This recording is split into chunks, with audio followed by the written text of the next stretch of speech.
All right, everybody. I have on Susan Bratton today. She is an intimacy advisor to millions, a Yeah. sexual wellness expert, and the co-founder of Personal Life Media and the 20s. She's an authority in the bedroom on techniques, communication skills, as well as organic supplements and non-invasive treatments that improve vitality for both men and women, which I'm also really interested in hearing about as well. So I'm so Yeah. excited that you were on the podcast today. Yeah. Thank you so much for having me. I really love to be in the conversation around motherhood and sexuality because it's definitely one of those, for many women, most difficult times to navigate our sexuality. Losing our virginity, navigating during postpartum, going through menopause. These are pretty much three of the most critical areas that women could use other women's support in getting through.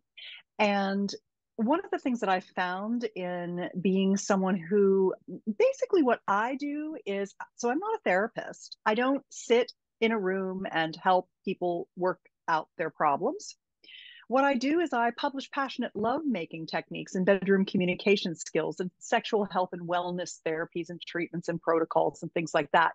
Because what I found is that sex is a three-legged stool of technique, communication, and wellness. And when you're talking about sex to anyone, you have to think about everyone being on a big bell curve. There's some people that have had very little sex and the pregnancy didn't change anything. There's people who had a lot of sex and then don't want sex after pregnancy, and that's very hard on them. There's some couples who can keep it going after sex and they just kind of pick up where they left off and continue on their journey.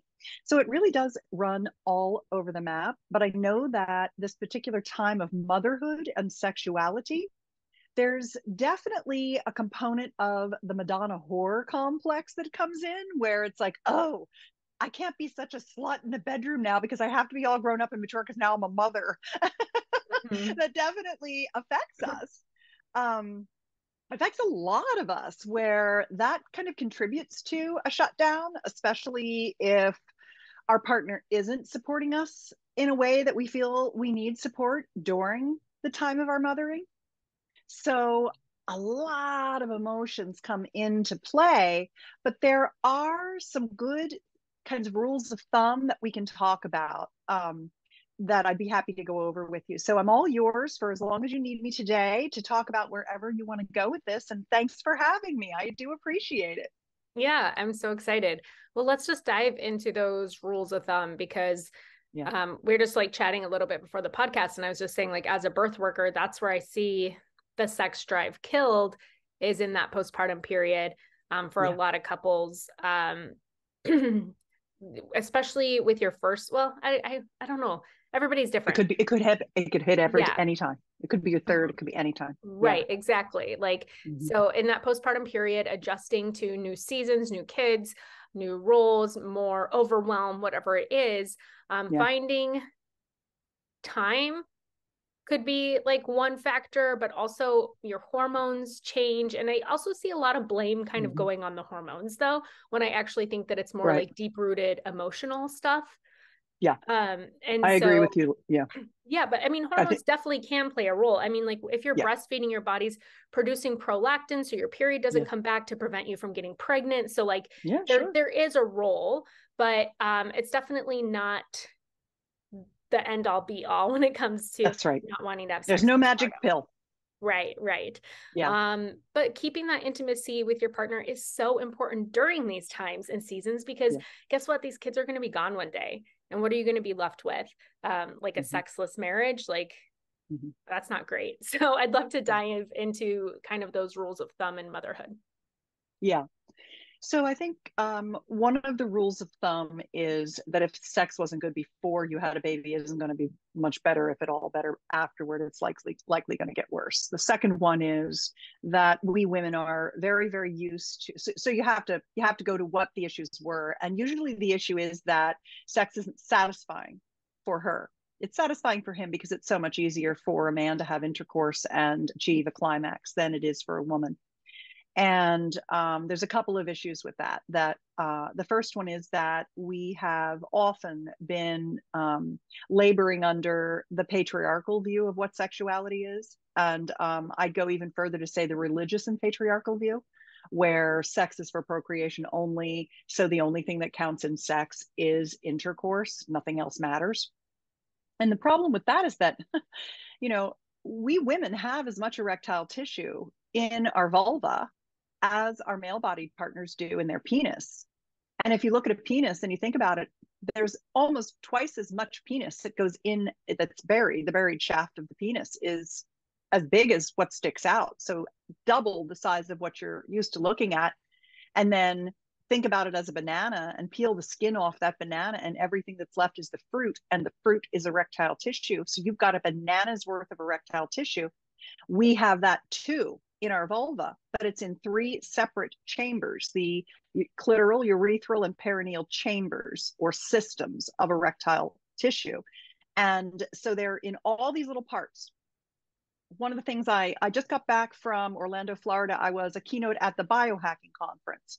Biohacking is a kind of longevity type of a concept. And I was talking about sexual biohacking, and I was talking about not just increasing our health span, but increasing our sex span, ageless sexuality, having great sex till the day you die, because our sexuality is a part of our personal growth.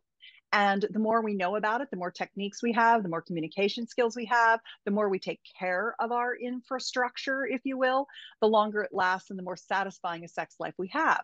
And good sex, intimate relations leads to more longevity. You look younger, you're healthier, you have more vascularization, your brain lights up more frequently. There's just a lot to be said for how important it is to keep your sex life as one of the things you do, just like eating well and exercising. And literally, I just got back from working out. I'm doing this podcast in my workout clothes today.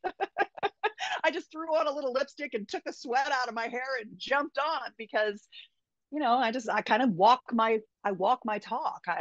Exercise is such an important part. And when you say exercise to a nursing mother, she's like, oh my God, there's no way I could do it. I promise pretty soon you're going to have that baby strapped on. You're going to take a walk in the woods. You know, you will get up out of that chair. You will start moving around again. So I think one of the things that happens is that we end up having intercourse. We don't get the kind of stimulation that our body needs because our male body partners take just a minute or two to get fully engorged and erect. And with our funny little nooks and crannies of our erectile system, it takes us 20 minutes. So if our partner thinks that sex is intercourse and doesn't, even our words that we use for it, foreplay, sex, and now some people even use the word aftercare, but very few people even know what that is. Everything's focused on intercourse. And I'm not against intercourse. Trust me, it is one of my very favorite things about intimacy. And it wasn't always so because I had to learn how to have orgasms from intercourse, like most of us. Orgasms, all 20 kinds that the human body can have, both male and female body, XX and XY chromosome, Homo sapiens, we can all have 20 different kinds of orgasms. So they're all learned skills.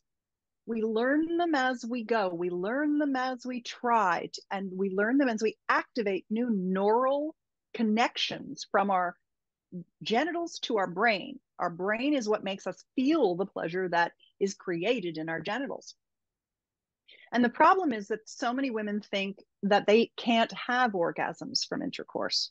So you can imagine how this this negative spiral happens where the emphasis is on intercourse, and then a woman's not having orgasms from intercourse because she's rushed to sex over and over and over and over. She's rushed to intercourse.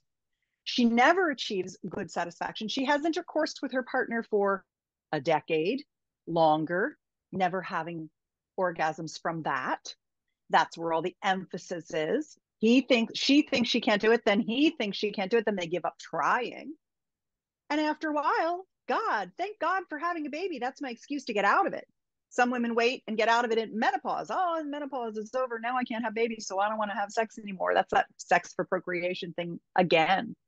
So I think the message that I want to say is that number one, you have to keep working on your sex life, but you don't have to do it right after you had a baby. You are busy. You're nursing. You've got a brand new newborn. You might have other little children. Time, time will come back. And I think what I want to say is that you should not feel guilty if you don't feel ready.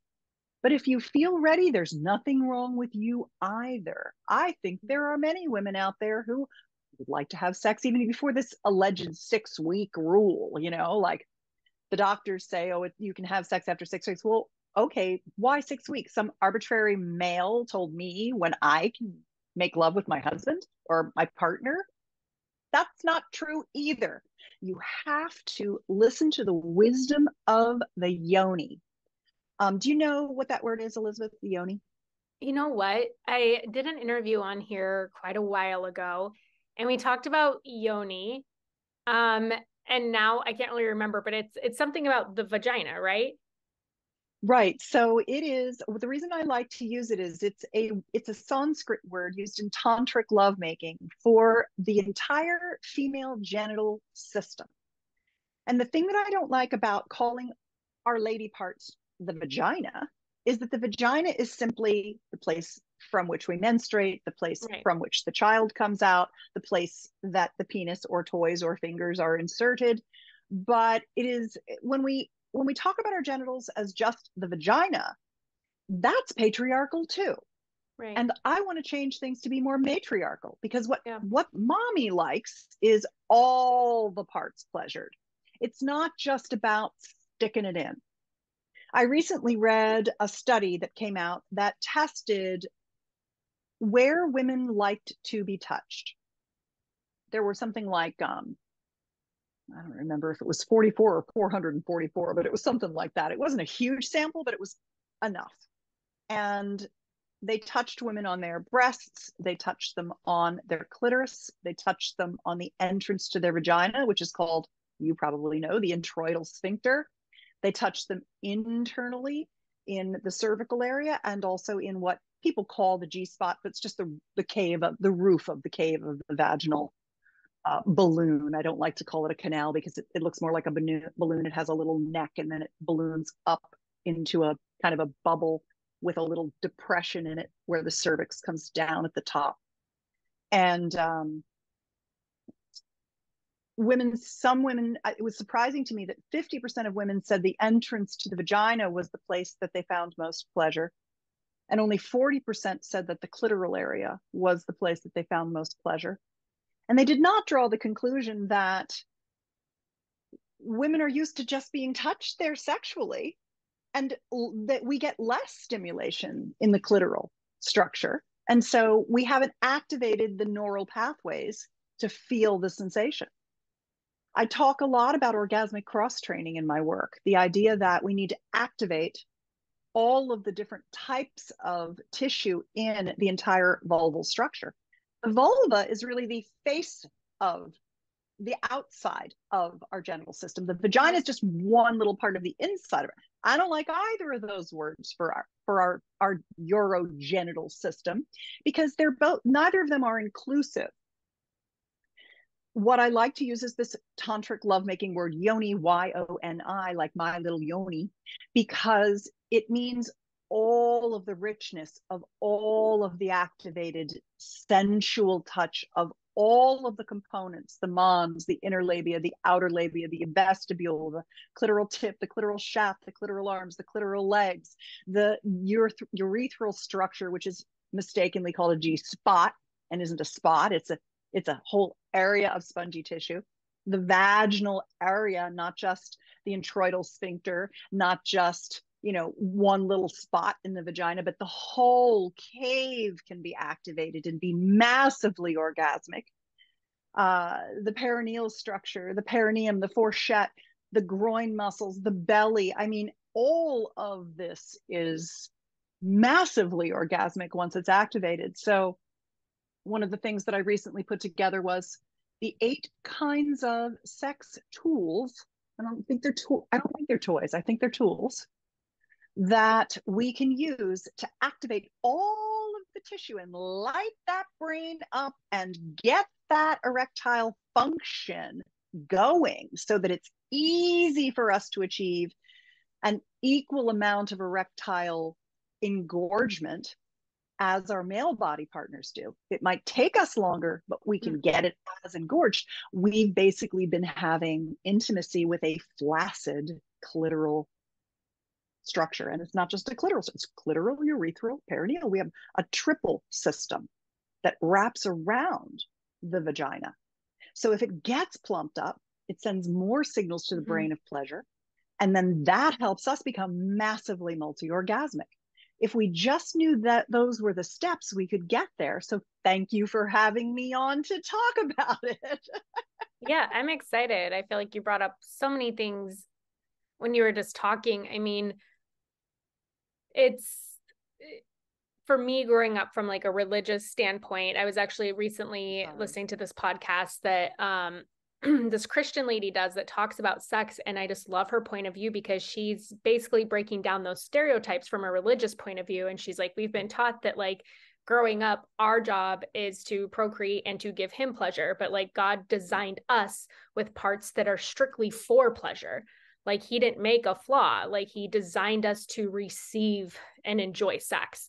And so that's been like really cool for me to listen to, just hearing like that other point of view. But and also like the body parts too. Like that's I feel like it's really important for me now having daughters to distinguish different parts because they do have different names. So you know, my daughter does say, oh, my vulva itches, you know, and she knows like that's different. Cause I mean, everybody does just say, oh, my vagina itches. And it's like, are you sticking your fingers up and itching your vagina? No, that's not the part of your body that you're itching.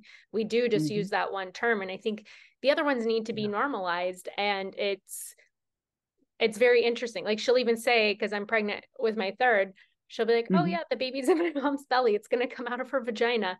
And she's 3, you know, and I'm like, these aren't like bad words. That's right. No. Whatever. But I didn't know that, I guess, the extent of the sexual parts. Yeah, it's amazing, isn't it? Yeah, I pretty much just mind blowing. Like, we have the clitoris, you know, like right. That's what everybody thinks. Just that little tip. That's just the tip of the iceberg. Right. And the clitoral tip has 10,000 nerve endings. They just did another study came out that apparently the 8,000 we thought we had was from a porcine study, a pig clit. Oh, so we have 10,000 and that's great. It's great that there's 10,000 nerve endings in the clitoral glands, but the clitoral shaft is equally orgasmic. So are the arms, so are the legs, so is the urethral sponge, so are the outer labia, the inner labia, the vestibule. So is the entrance to the vagina, the inside of the vagina, the top of it, the back of it, the bottom of it, the sides of it. All of it is orgasmic. We have to activate it. Oh, as a matter of fact, I just put up, I forgot it. I got this done.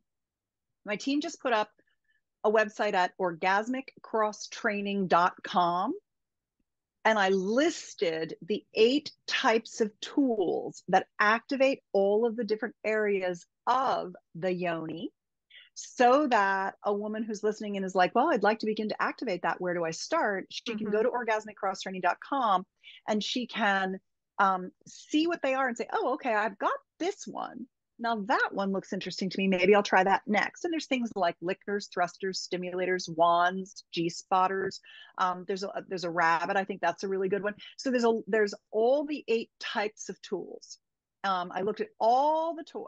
I consulted with toy experts, toy designers, toy factories, and I classified them into the 8 different types. If you look at all the toys in the world for women, there are 8 types. And so this gives you the ability to begin to awaken and activate the different parts of your vulva over time to become much more orgasmic.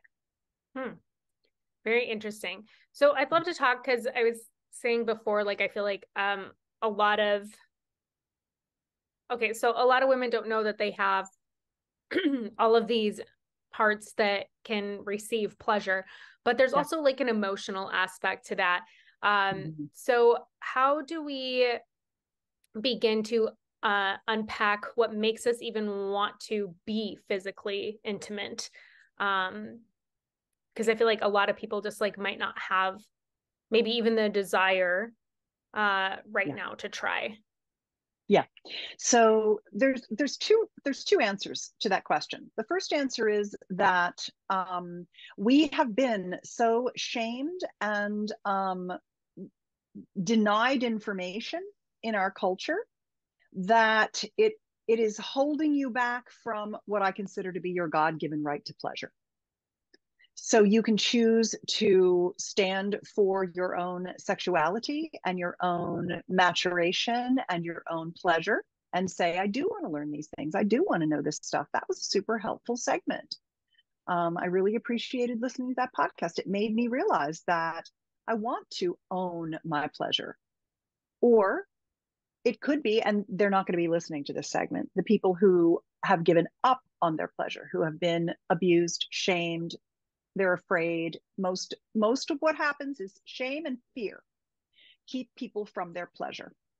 And they're not even going to listen to this. They've already given it up. So we need today to talk to the women who are like, I want more. Tell me how. And here's the answer to that. And I wish I could help everyone, but you literally cannot. You can, what is it? Take a horse to water or whatever it is. But you have to help the people who want to be helped. That's what you do when you are a healer. And you're a healer, and I'm a healer. You're a doula, and I'm a sex expert. A pleasure expert is what I am.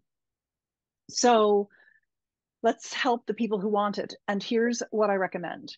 I recommend that you learn and read a lot, that you listen to sexperts, that you listen to pleasure coaches. We're so lucky that right now, for the first time in the history of the world, podcasting of all things is an uncensored medium with millions of segments devoted to things like female pleasure and orgasm that have never ever occurred in the history of the world.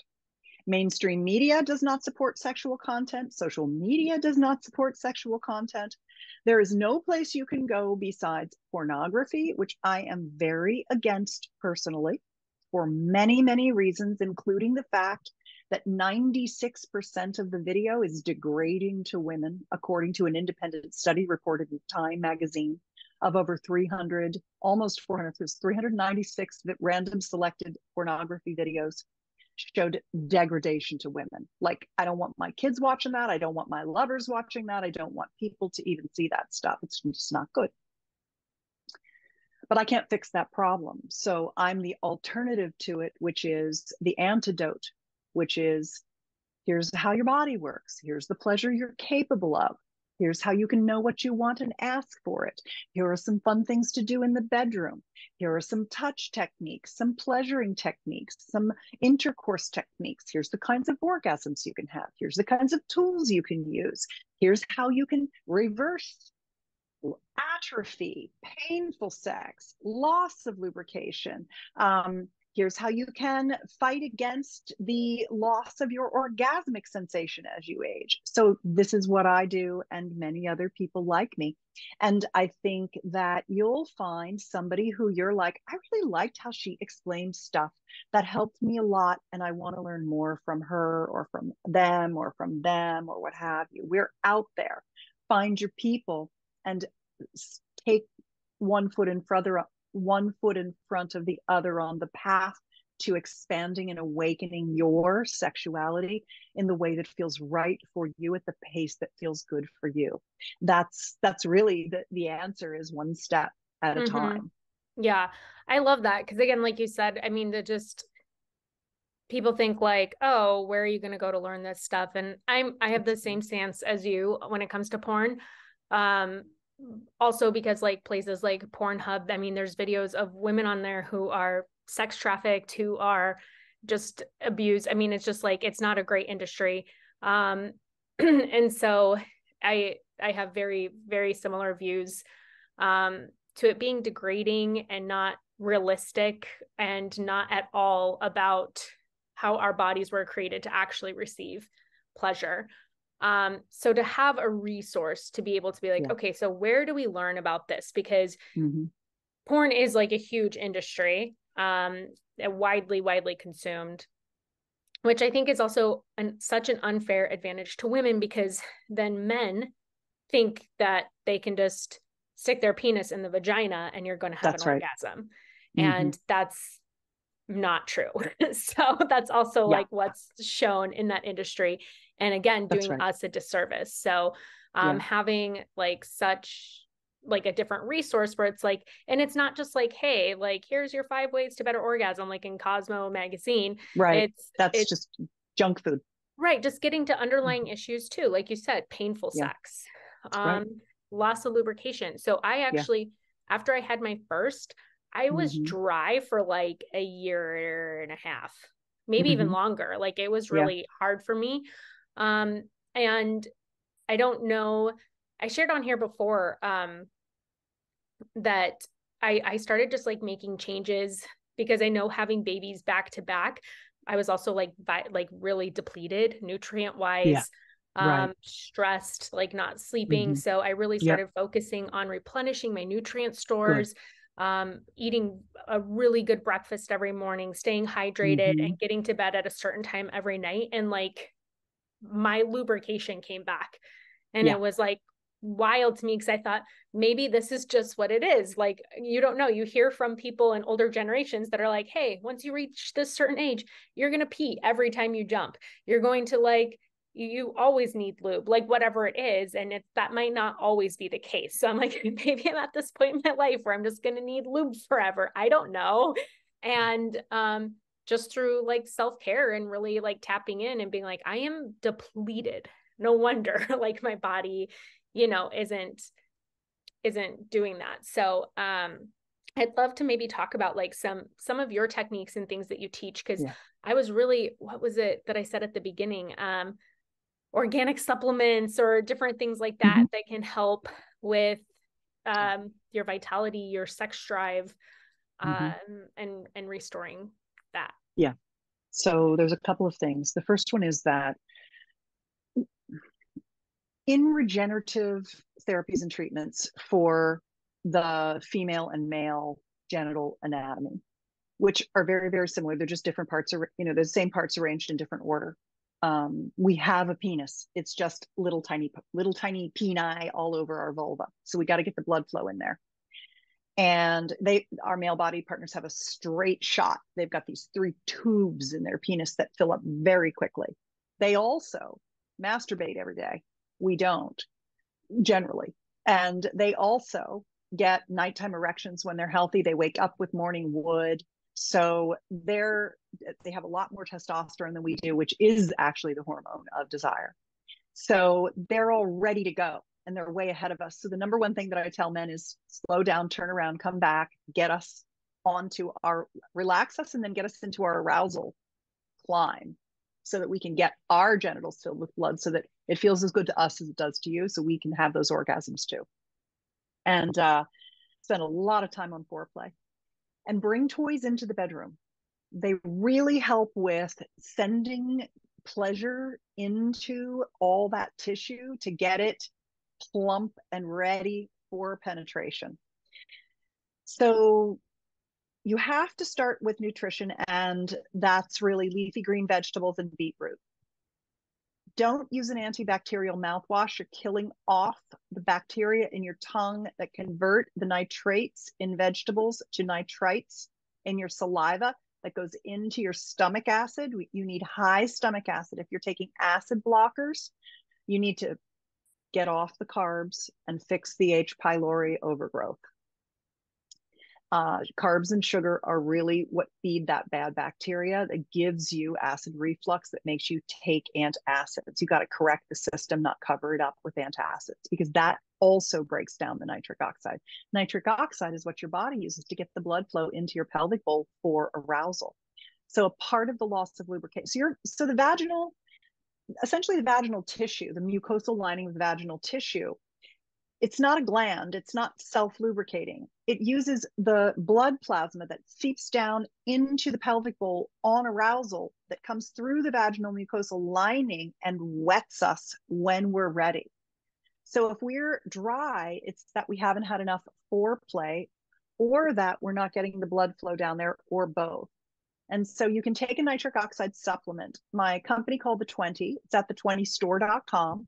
I have Flow, Flow, and it is a nitric oxide booster made from organic fruit and vegetables.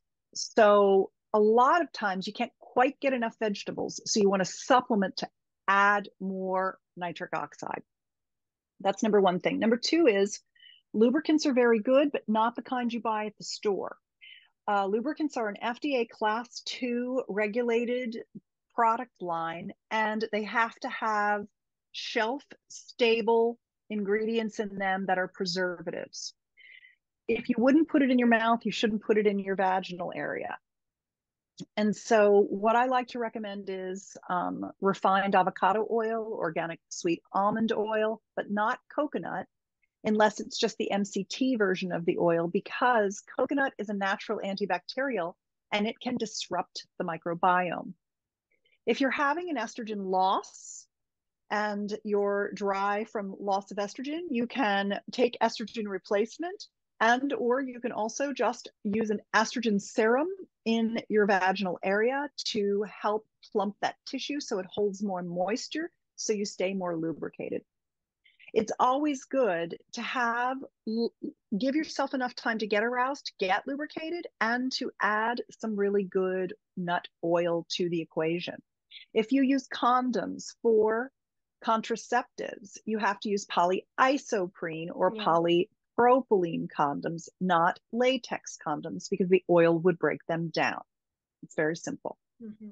I also really like the fertility awareness method and some of the like daisy trackers and other things, because they tell you when you're in your fertile window and you could abstain from intercourse or wear a condom during that time, and then you don't have to wear a condom during the other times. And that's a non-invasive, non-pharmaceutical way to manage contraception, which is very helpful as well. And I think it's worth discussing. My personal recommendations. And then, of course, if you're trying to prevent pregnancy as well, later on, you could also look at a non-hormonal IUD, intrauterine device. They are very, very safe. And very, very few people have trouble with them. Some people do with the copper, but non-medicated means that it's not going to give you all of the, conjugated progesterones and things like that that cause downstream effects later on your hormonal panel and profile. Mm-hmm. So those are just some of the kind of latest good wisdom, if you will. Yeah. More natural alternatives. Well, when you were just like saying the last of your recommendations, I was thinking about like a lot of women don't even know that the hormonal birth control pill shrinks your clitoris. It can shrink your clitoris. It causes like all sorts of stuff. Atrophy. Atrophy. Mm-hmm. It totally affects your sex life and drive. Yeah.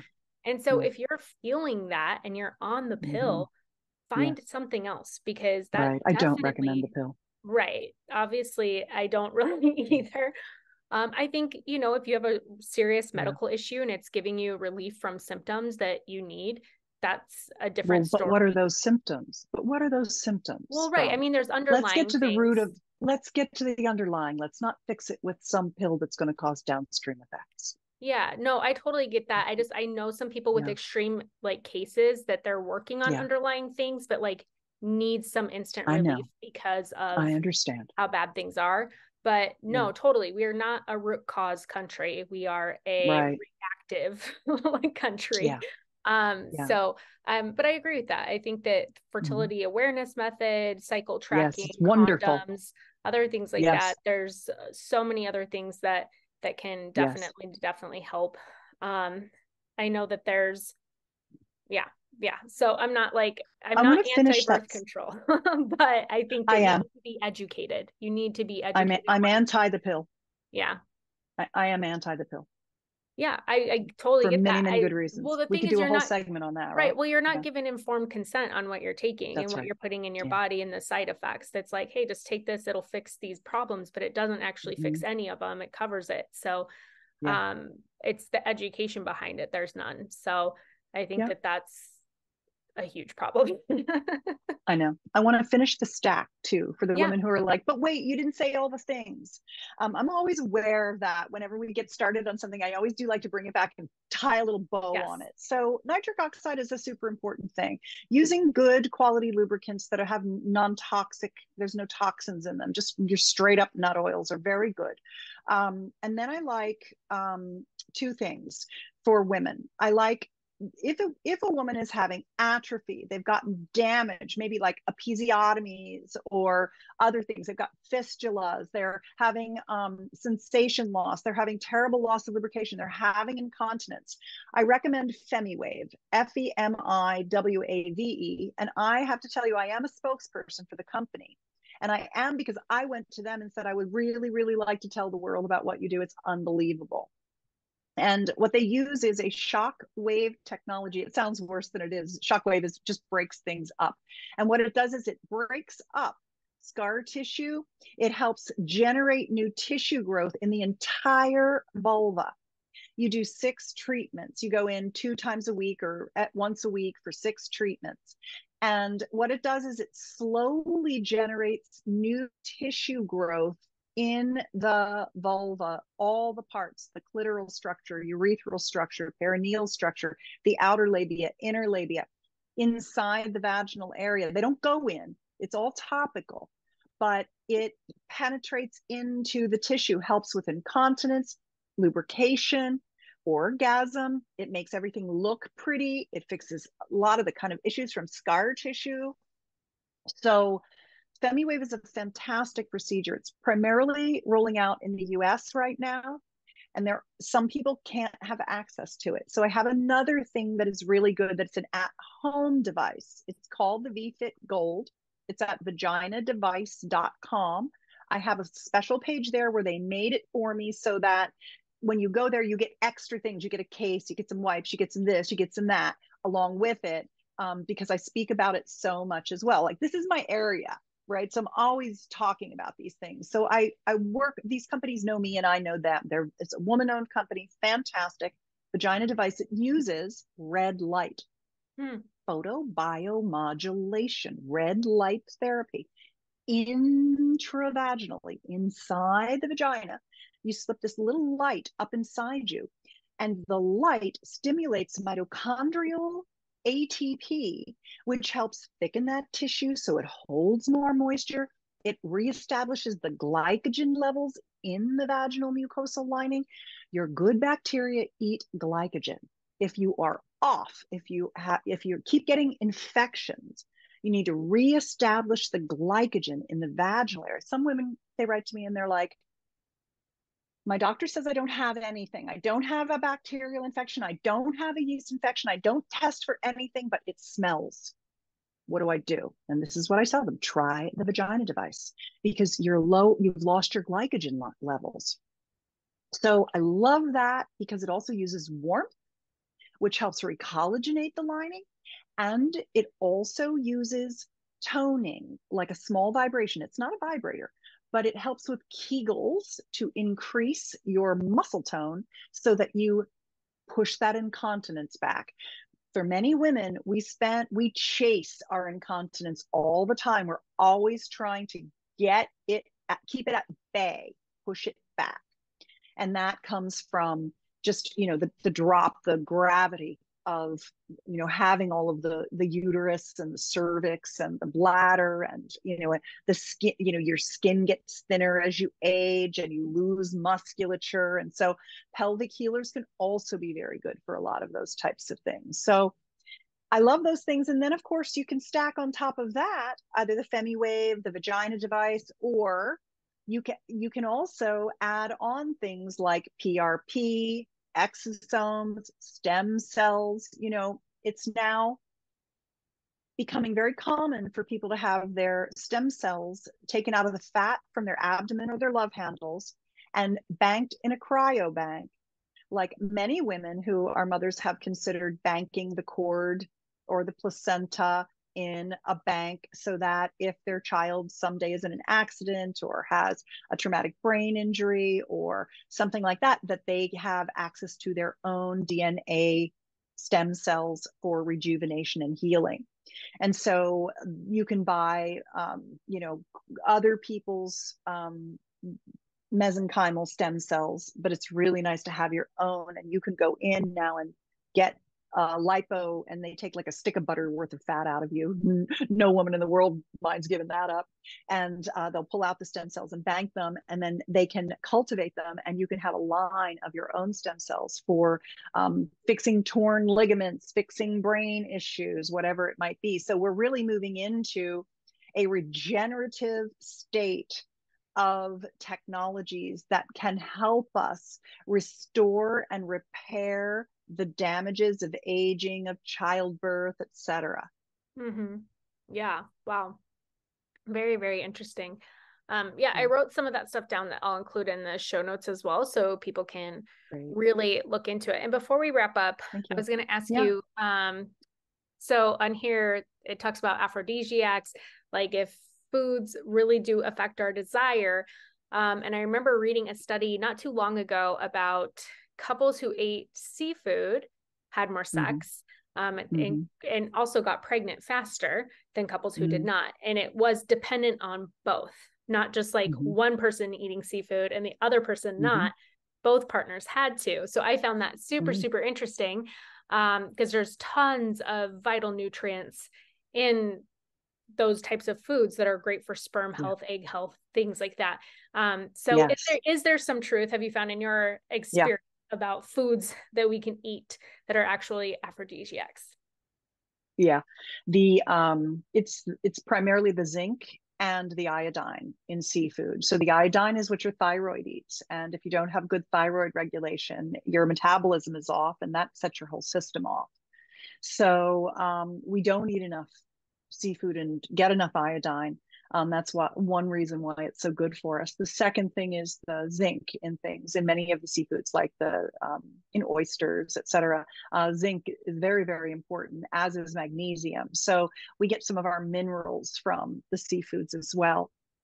But I am a big believer in taking a daily multivitamin, multi-mineral supplement, to the point where what I did was I created a daily multivitamin, multi-mineral that has methylated B vitamins, because I am a person that has the genetic anomaly of MTHFR.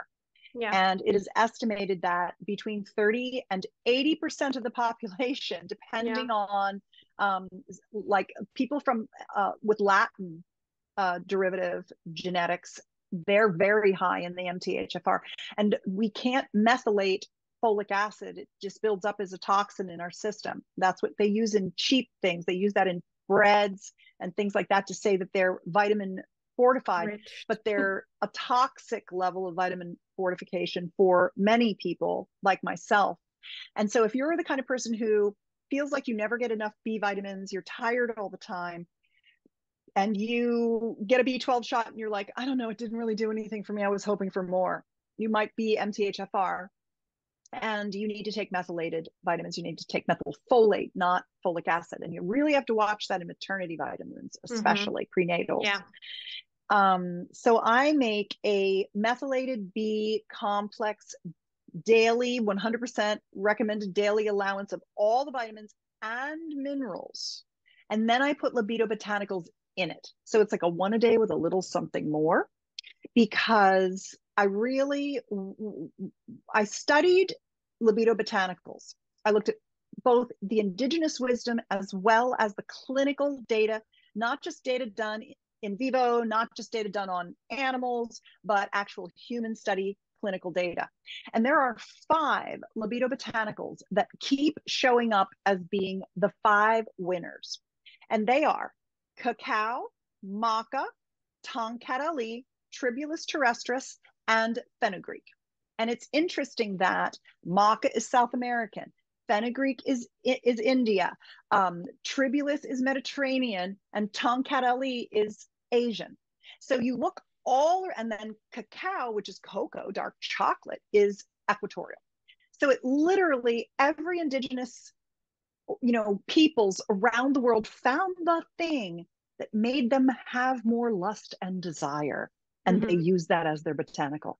And so what I did was, the thing with herbal botanicals is that, number one, it takes about 10 days to feel effect. Number two, the effect goes pretty well for about 30 days and tapers. Your body acclimates to it. So my strategy was to make the daily multivitamin, multi-mineral with the high quality bees you take it every single day. You take one bottle, there's 3 different bottles. There's one with tribulus, there's one with fenugreek, and there's one with tonkat ali. You take the first bottle for the first 30 days. Then you take the next bottle for the next 30 days. Then you take the next bottle for the next 30 days. You're doing what is classically called herb cycling. Literally, herbalists do herb cycling of all kinds of herbs. This is just what plant medicines are like. And so then you start over, and that gives you your absolute guaranteed you're getting good vitamin minerals, plus you're adding libido botanical on. Because what I didn't want to do was create a libido botanical without making sure that people were getting the good base the base things they needed. Like, I know you want to feel horny, that's great, but you're not getting enough vitamin D. You're not getting enough vitamin K. You're not getting enough vitamin A. You're not getting, you're not getting methylated B's. You're getting these crappy folic acid B's. Like, let's get you something good in there, because those are the things that operate your meat operating system, as my friend Dave Asprey calls it, your meat OS, right? You've got to have those basics. So that's what I created with my line of Desire vitamins and minerals, was they have the libido botanicals right in them. So I like the libido botanicals, and I made them such that they are safe for women as well as their male body partners, so that you can, because I know for a lot of women, we are doctor mom, and Yeah. our husbands don't take as good care of themselves as we'd like them to. And so we're like, you're taking this vitamin now. Here you go. Here you go. Here you go. Here you go. We got to do that for them, because Right. testosterone makes them feel invincible, and they're not. They die on us. Right. So we got to give them what they need to keep them young and healthy. We are the ones who badger them and cook and feed them their vegetables and things, because otherwise they would just be eating barbecued meat and having no calcium and minerals. Oh, totally. I know. My brother-in-law always tells me, he's like, if Vito ever like spontaneously dies, I know who I'm going to first, because he just sticks out his hands and I put all his pills in his hand and then he just like takes them. Because if I Exactly. don't, then he's like not taking his vitamins. But it is really important to like Yeah, replenish those it stores, is. the mineral stores. I feel like minerals, that's a whole nother episode, just isn't even really talked about. And we're I very agree. depleted with our soil. We Um, are. and other things. So most people are very lacking in minerals, and it's not Yeah, good to just take like a calcium supplement. And a lot of people recommend that, like in right. pregnancy, because that Yeah. depletes other things if you don't have other things Copper. in place. Right. Yeah, It depletes copper, your zinc. copper. Yeah, So, phosphorus. right. I was just noticing recently that I was getting like extra plaque on the bottom row of my teeth. And I talked to my dentist, who's amazing. His website is like holisticdentistry.com or something. He's really great. I live in California. I've got such great access to really, Yeah. really incredible functional people, including Yeah. dentists. And I said, what do you think? What do you think it is? And what do you think I should do? And he said, this is weird. I said, do you think it's my oral microbiome? And he's like, no, your biome is beautiful, Susan. You don't have a biome problem. He said, it's likely that you're not getting enough phosphorus. Hmm. Phosphorus is a trace mineral. And if you are taking calcium, but you're not getting phosphorus, I'd recommend that you up the phosphorus and see if that helps. In 10 days, that stuff started, that I stopped getting that kind of tartary plaque buildup because I added phosphorus in. It was just incredible. The ratios are so important. Right. Right. Yeah. And like I said, we don't have time this episode to dive into it all, but I'll I have to know. do another like mineral episode, because it is Yeah, do one. this last year I started learning a ton on it, and I was like, oh wow, like Yeah, wild. Um, yeah, but so before we wrap up, where can people learn more about you, learn about your work, sure. follow you, all of that good Yeah. stuff? Yeah, I'm on Instagram with my name at Susan Bratton, SUSAN BRATTON, Bratton, like the brat who weighs a ton, but I don't. And betterlover.com is a really good place to go, especially if you were like, I'd like my husband to give me yoni massages. That sounds really good. How do we do that? I have things like passionate lovemaking step by step, how to give a yoni massage, how to make love to a woman. I've got how to make love to a man. I've got all kinds of really interesting free videos there. And I think that's a nice place to start. And if you go to betterlover.com, you can get on my sex tips newsletter. It's right at the top of the page there. And I send out free tips and techniques all the time, because though I have my programs that people can buy, it's not required. You could literally read my newsletter for a decade and just enjoy the things that I give for free, because I don't know, like you, honestly, Elizabeth, when you're a healer, you just want to help as many people as possible. So betterlover.com is a great place to start. Awesome. Well, thank you so much for your time, energy, and wisdom today. I'm excited for everyone to hear this. And yeah, thank you again for coming on the podcast. Thank you.